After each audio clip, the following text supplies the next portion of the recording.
That's a tough act to follow. Hi. Is that a Kansan? Who are you? Oh, she loves my wife. I get this a lot, you know. I want you to know. It's okay. So I'm in a happy mood. You're all in a happy mood. It's a great day, and I loved hearing the president. Did you love hearing from the president and the vice president? I got to fly down on Air Force Two, which is pretty cool, I want you to know. That was pretty awesome. Mike Pence and I were trying to compare hairdos, and we think it's pretty similar. So sadly, over the last decade, we've seen the increased radicalization in our country. We see it all around us. We see it in our major foundations. You heard of a guy named Michael Bloomberg? We see it in our universities, not just the private ones on the East Coast, but now we're seeing it, the radicalism in our state universities all across the land.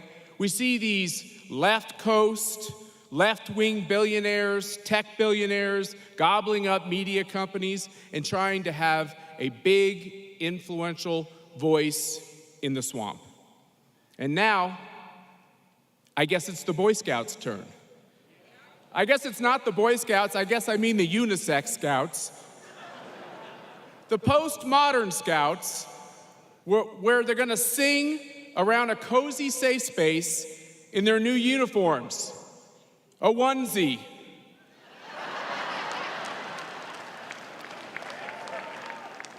I think we've lost too many institutions. At some point, we just have to say no more.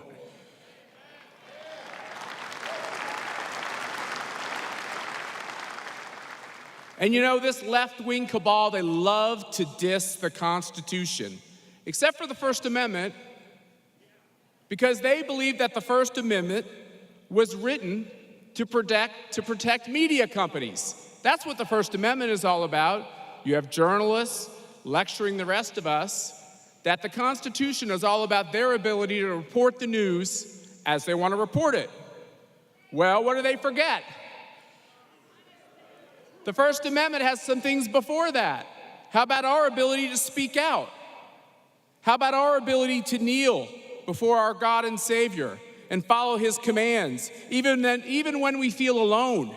Because we know when we feel alone and isolated, sometimes we hear His voice even more loudly.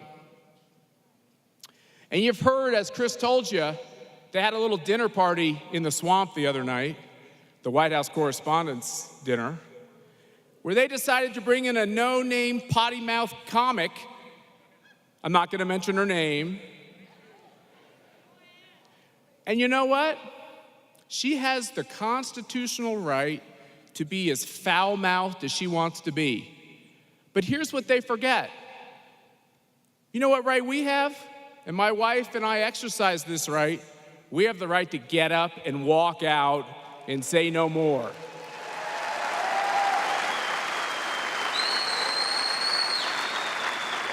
You can turn off the device. You can switch the channel. You can cancel a subscription. You are powerful, and your voice is protected in our Constitution. And the First Amendment, what's it protected by? The Second Amendment. We all know it. Mark just said it so eloquently. And you know what else we know in the Constitution? There's something called a separation of powers. And Ted Cruz is going to be out here in a minute, and he's the smart lawyer. But let me tell you, I learned just enough in high school to learn what the separation of powers means, and you know what it means? The president can fire any political executive branch employee he wants. And he should exercise that right. I think the president was right to fire Jim Comey. We've lost enough institutions. We're not going to lose the leadership of the FBI to the political left. It's not going to happen.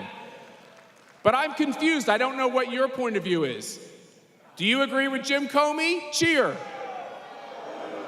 You agree with President Trump?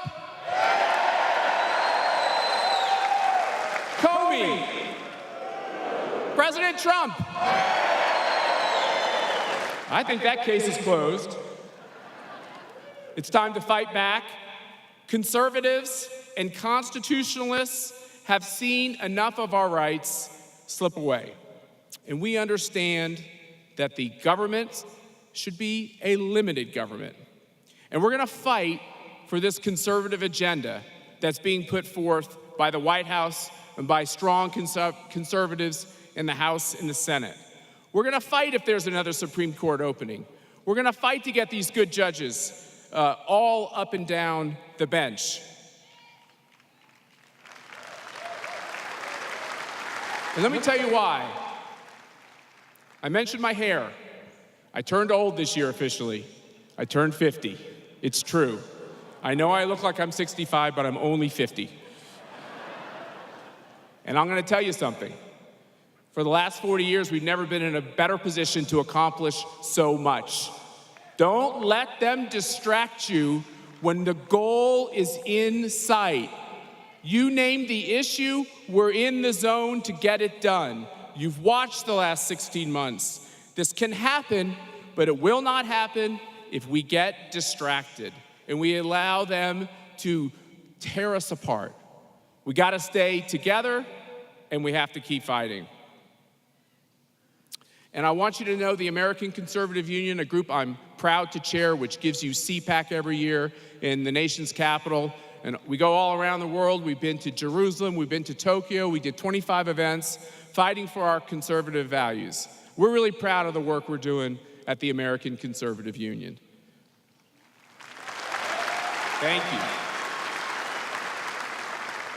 We're proud because our group is made up of fine Americans like yourself. But today, we're taking a step back to bow in honor to the National Rifle Association, which, as you know, protects our constitutional rights and, of course, our civil rights. First of all, Wayne LaPierre, a lifetime of leadership to our constitutional values, a good man, a great leader, a fighter, and an ally. And to Chris Cox, who was just out here, and I hope is gonna walk out here again, who's a wonderful friend, a family man, a brilliant strategist, someone who fights for you every day in the corridors of your legislature. You have a great team leading the NRA. There they are. And because this is a big deal, in the almost 60-year history of the American Conservative Union, we have never had a Hall of Fame, and we decided that we would establish the first ever Conservative Hall of Fame. And when we thought of all the people over 60 years, all the groups who we could honor by being our first inductee, we decided the right thing to do, Chris, was to give it to the National Rifle Association and all of you, and to the great work of Wayne and Chris.